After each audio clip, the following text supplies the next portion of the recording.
Olá, peritos, tudo bem com vocês? Eu sou Agenor Zaparoli e trabalho como perito judicial e assistente técnico nas horas vagas. Bom, pessoal, o tema de hoje é o perito. Ele é o braço direito do juiz, mas não é o dono da verdade, ok? Como que funciona? Você sabe, né? Em outros vídeos eu já falei sobre como atua o perito, como funciona a questão da nomeação do perito. Só apresentando, essa daqui é a Yellow, nosso periquito de estimação. Temos outros também, depois eu apresento. Bom, o perito, ele é chamado nos autos quando o processo determina uma análise técnica de alguma situação que foge do conhecimento do profissional, do juiz, né? Então, quando o juiz se depara com uma situação muito técnica e fora de sua capacidade, competência, ele precisa nomear um perito judicial. Geralmente, as partes identificam isso, né? O réu ou o autor identifica e pede para o juiz nomear um perito para dirimir questões técnicas, extremamente técnicas, né? O juiz, utilizando-se do CPC, ele nomeia um perito que seja profissional na área do objeto da perícia, né? Que seja um profissional experiente naquele assunto. Então, ele traz para dentro dos autos um profissional que vai auxiliá-lo a entender a parte técnica, a traduzir, né? Por isso que muitas vezes chama-se o perito de intérprete do juiz. Por quê? Porque ele vai não só solucionar as dúvidas, mas também traduzi-las para para um conceito um pouco mais próximo do popular, né? Então, por isso que fala nesse tema que o perito é o braço direito do juiz. Por quê? Porque ele está nomeando alguém de confiança dele, né?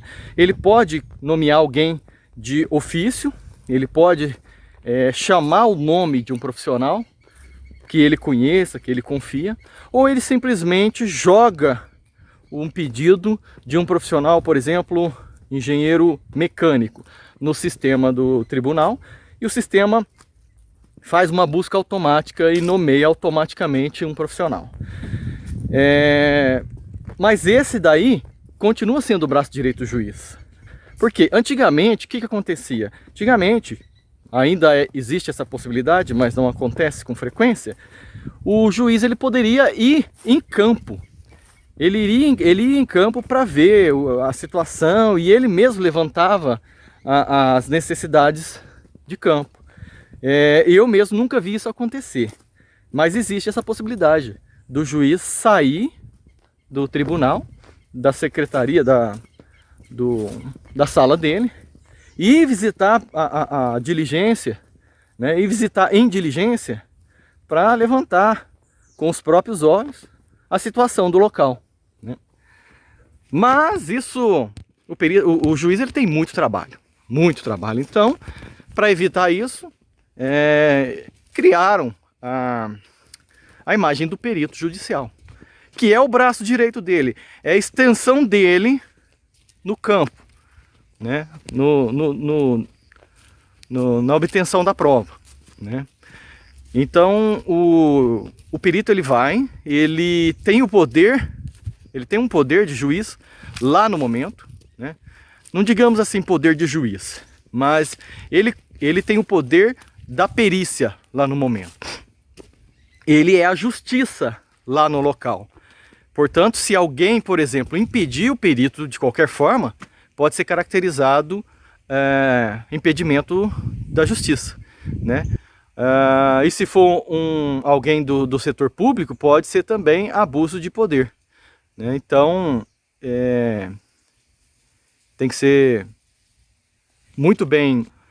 Bom, aí o perito vai em campo, coleta os dados, volta para o laboratório, analisa os dados, né, examina os dados, analisa e tudo mais, e emite um laudo pericial, junta ele nos autos, e aí o juiz vai ler. As partes vão ler, vai ocorrer uma impugnação da parte que provavelmente ficou prejudicada, vai ocorrer uma exaltação do perito, da parte que se sentiu positivada do laudo, né? Quem se beneficiou do laudo vai exaltar o perito. O serviço do perito foi muito bom, inclusive ele utilizou-se tal, ficou bem claro que o perito nos beneficiou e tal.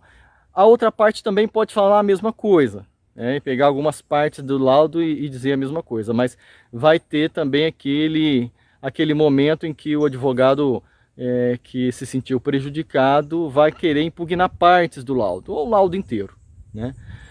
Daí entra aquela segunda parte do roteiro desse tema aqui.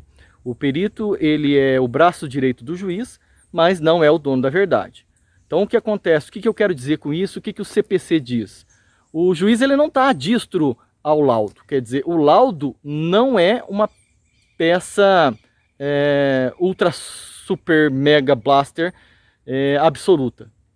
Portanto, o laudo, o juiz ele pode acolher o laudo, parte do laudo, ou ele pode simplesmente dizer qualquer coisa, ou nem citar. Bom, ele tem que citar sim, mas ele pode dizer qualquer coisa que desconstrói o laudo, ou senão que parabenizar o perito e dar sua sentença aquém do laudo, ou além do laudo.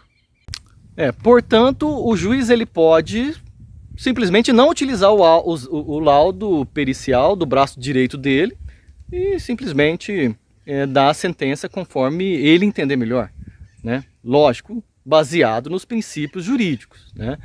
Exatamente como nós, peritos, nós podemos elaborar o nosso laudo como bem entendermos, porém, conforme os princípios da ciência, os princípios da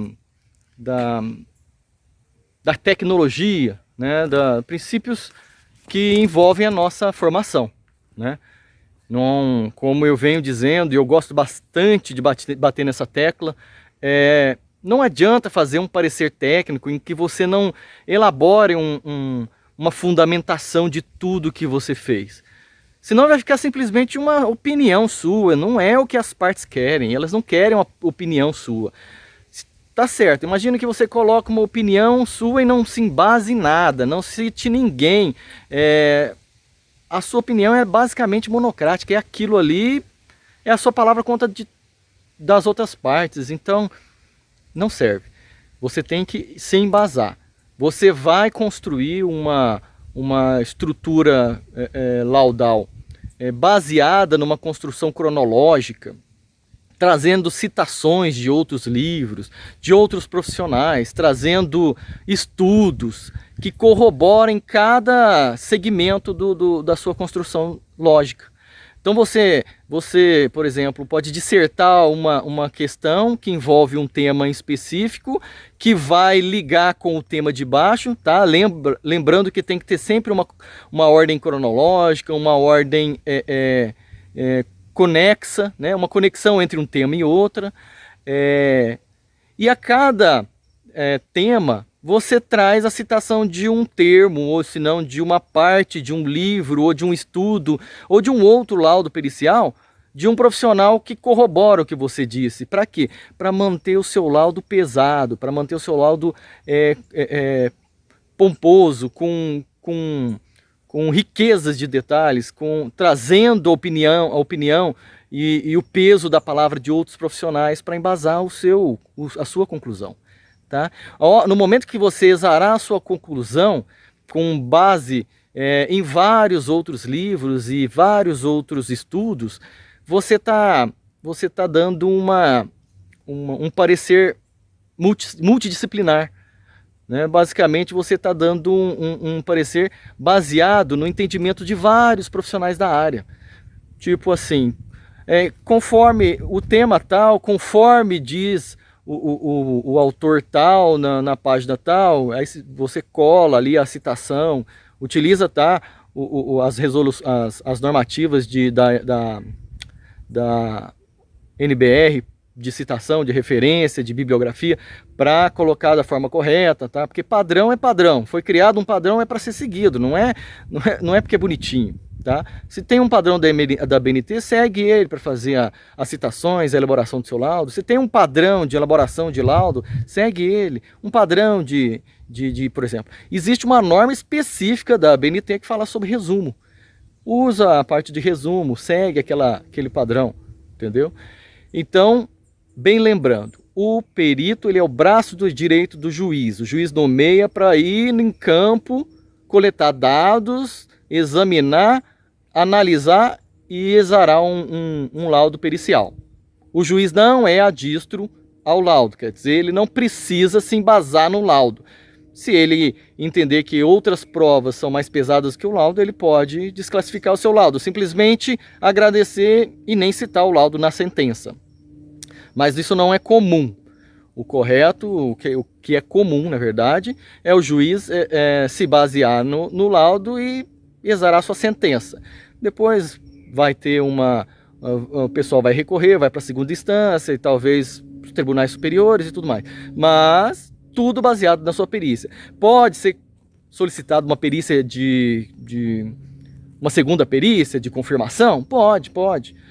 Por isso que é importante você se embasar em na metodologia científica, em vários outros estudos, em outros profissionais, porque o segundo perito com certeza vai ler seu laudo para confirmar ou impugnar, entendeu?